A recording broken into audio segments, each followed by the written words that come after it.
Assalamualaikum warahmatullahi wabarakatuh. Bertemu lagi dengan saya, Dr. Dian Apriliana, spesialis paru. Hari ini saya ingin sedikit menyentil tentang polusi udara di Indonesia.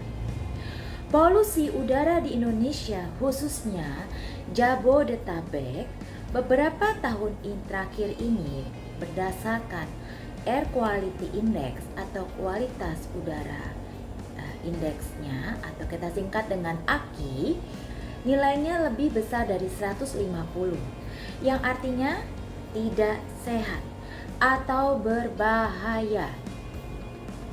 Kenapa bisa seperti ini?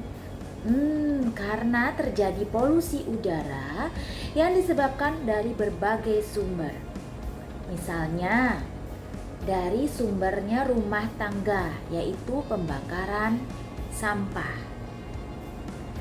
Bisa juga dari kendaraan bermotor, pembakaran asap knalpotnya. Bisa juga dari pertanian atau dari pembakaran atau proses-proses yang terjadi pada pabrik, misalnya pembakaran batu bara. Bisa juga dari debu-debu jalanan.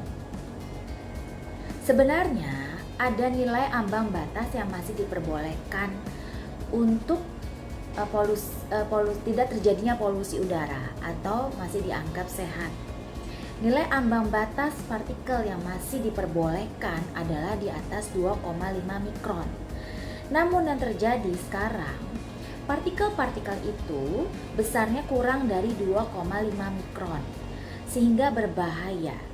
Terutama karena saya dokter paru, berbahaya bagi saluran pernafasan. Kenapa? Karena partikel yang kecil tadi bisa masuk melalui hidung ke saluran pernafasan. Dan partikel yang kecil itu bisa menyebabkan iritasi. Yang kita rasakan mungkin saat ini jangka pendeknya begitu ada polusi udara adalah iritasi pada mata. Mata kita akan gampang menjadi merah. Lalu hidung terasa berair dan gampang bersin. Namun ternyata bagi penderita asma ataupun PPOK yang tadinya stabil, dia bisa mengalami serangan lebih sering dan berulang. Jadi terjadi peningkatan serangan eksaserbasi pada pasien asma dan PPOK. Lalu bisa terjadi kemungkinan pneumonia, infeksi paru yang diakibatkan asap. Dan terakhir adalah peningkatan jumlah kemungkinan terjadinya penyakit tuberkulosis. Lalu untuk jangka panjangnya bagaimana? Nah, karena kita terpapar terus-menerus dari tadi si asap-asap berbahaya, debu-debu jalanan berbahaya, maka kemungkinan bisa terjadi penurunan dari fungsi atau faal paru. Jadi kemampuan kerja paru kita bisa berkurang. Lalu karena sifatnya tadi zat-zat berbahaya, kemungkinan bisa terjadi karsinogenik.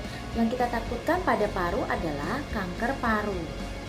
Lalu bisa juga karena terjadinya paparan asap itu menyebabkan pada penderita yang tadinya cuman alerginya bersin-bersin bisa menyebabkan terjadinya asma, atau tadinya cuman batuk-batuk lama-kelamaan bisa menyebabkan PPOK, juga TBC, juga keracunan jadi zat karsinogenik tadi. Lalu bagaimana dong supaya kita bisa membantu meringankan atau mengurangi polusi udara?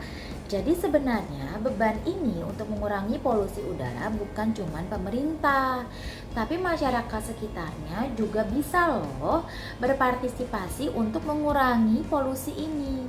Gimana caranya?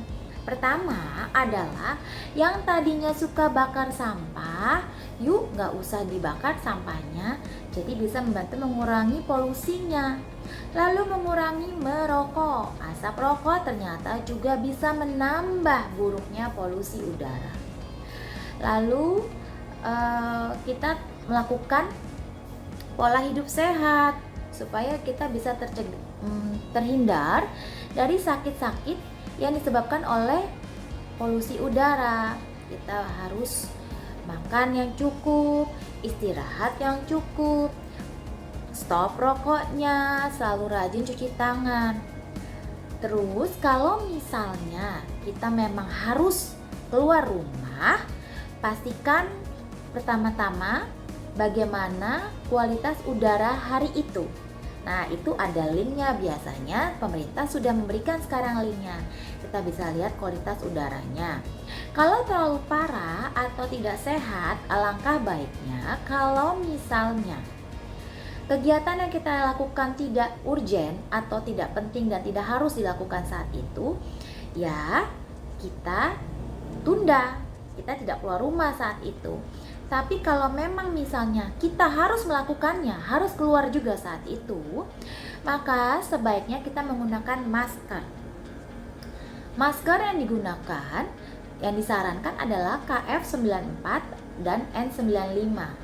Tapi misalnya ternyata tidak punya masker-masker itu, maka gunakan masker apapun atau masker bedah waktu keluar rumah.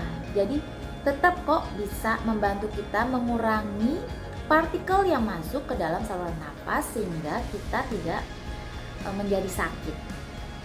Nah, yang paling sering sekarang itu sakitnya adalah infeksi saluran pernapasan atas. Biasanya batuk, sakit tenggorokan, gatal tenggorokan, hidung berair, bersin-bersin.